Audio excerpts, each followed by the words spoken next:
Peace. So, I want to talk about, in El Islam, they have something called Adab. And Adab deals with the etiquette. You know what I'm saying? And etiquette deals with the character of a person and how they carry themselves. You understand? So my thing is what is the Moorish etiquette? As Moorish Americans, what is our etiquette? What's the guidelines for the etiquette or our adab? You know what I'm saying? Expressed from a Moorish, you know what I'm saying, perspective specifically. Well, my thing is that, we don't really see the Moorish etiquette. You know what I'm saying? What we do is we hear the words, but we don't really see the examination. We really don't see the action of the etiquette. And my thing is that, when you deal with certain aspects of our degrees, our lessons, the Holy Quran Circle 7 is, you know what I'm saying? It's the basis. It's the source, right? As well as the other pieces of literature. But chapter 3, specifically, the unity of life says some things that's very important that we should be examining as Moorish Americans, and one of those most important quotes to me is that no man lives unto himself, that everything and everyone is connected by the cord of life.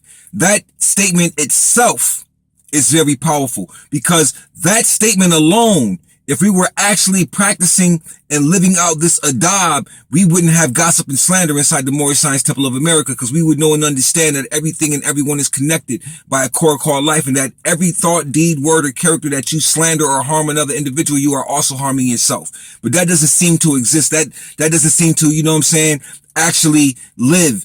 The spirit of the law is not living. You know what I mean? Inside of the movement, even though it lives inside of certain individuals in good Moors who actually live out that principle, and you can see it in the action, you can see it in the character, you can see it in the language of the person's spirit, period.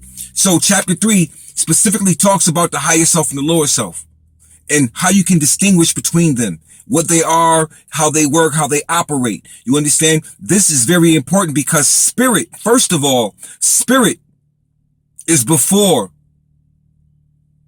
the secular laws. You understand? Or the physical. The spirit is first. So the examination of the higher self and the lower self is a very important thing, because that chapter 3 is giving you the adab of the higher self and the lower self, the etiquettes and the characteristic descriptions of what they are and how they operate, and what a Moorish American should know about the higher self and the lower self. You understand what I'm saying? This is the adab. And when you know about the higher self and the lower self, this should attribute to a specific way of you acting and you being and becoming.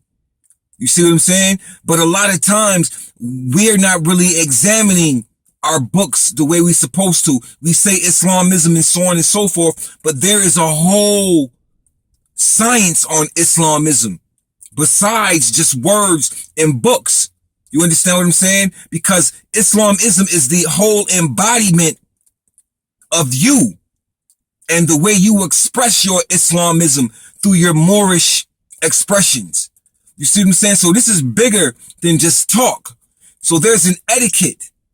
There's an adab. And when we go further into our Holy Quran Circle 7, we can see that our social instructions also cater to the adab or the etiquette that we should be exhibiting as Moorish Americans. You see what I'm saying? But nobody really is working their books the way they're supposed to work them. No disrespect, because there are some great Moors out here who are doing the great things and doing great works and are living out a beautiful Moorish adab. You understand? Following the divine instructions to the T. And then there are those who are using the divine instructions for the purpose of their own personal agenda, not to use the divine instructions for the purpose of uplifting fallen humanity and exposing falsehood, because there's only two things in the world, truth and falsehood. And as a Moorish American, you should know that, and this also should be shaping your etiquette, to know that there's only two things in the world, just like there's only two selves. Higher self and the lower self. Well, that's debatable. That's another whole subject. But higher self and the lower self. You understand what I'm saying? So we have to begin to recognize that what we doing is all about character. You know what I'm saying? Chapter 5 gives us some great pieces in dealing with the adab and how to check your own self and how to build your etiquette up, because see, etiquette relates to character.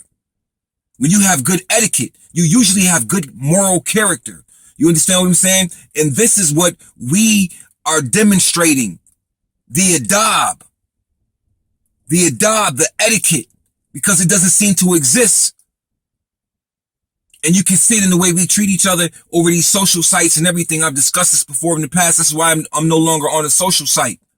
So from now on, anybody who watches my videos, these videos are important though, because many people won't see these videos. So if anybody watching my videos and you're on Facebook, post my videos to Facebook. Because sometimes people need to see this information. Those who may not see it, sometimes they need to see it. Some people don't want to see it because it's speaking directly to their souls. And they don't want to change their condition. You understand what I'm saying? So they will ignore the videos. But if you place them on the joint, they may not ignore them because they'll come through scrolls and you sooner or later you're going to have to watch it. That's just how it works.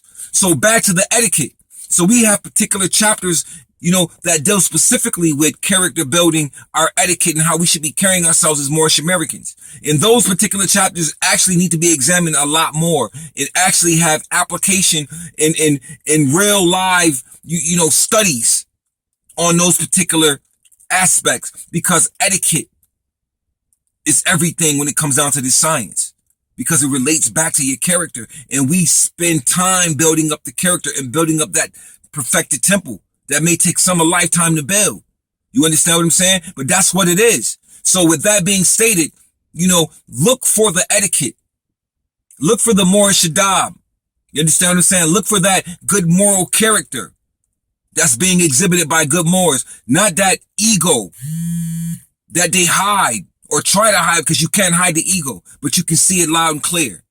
You understand what I'm saying? So let's begin to re-examine all of this and change the condition that we in. Because when we change our character, we also change our condition. When you changing your character, you're changing your thinking. When you changing your thinking, you're changing everything about you, because now your spirit is operating. You're not operating from the carnal nature, which has its own nature. The carnal flesh has its own nature too. So you're operating in two different capacities, which is the understanding of higher self and lower self, truth and falsehood. Man is truth and falsehood strangely mixed. That's the meaning behind that, because man is spirit and flesh in the same entity. You understand? So that is truth and falsehood strangely mixed. So there is an inner battle that takes place, a conflict that can't be told in words. You know what I'm saying? So get your adab up. Understanding the science of etiquette and how important that is, and how important your etiquette is for others outside of you who witness you. Understand that, how your actions can be a catalyst for somebody else's growth. Peace.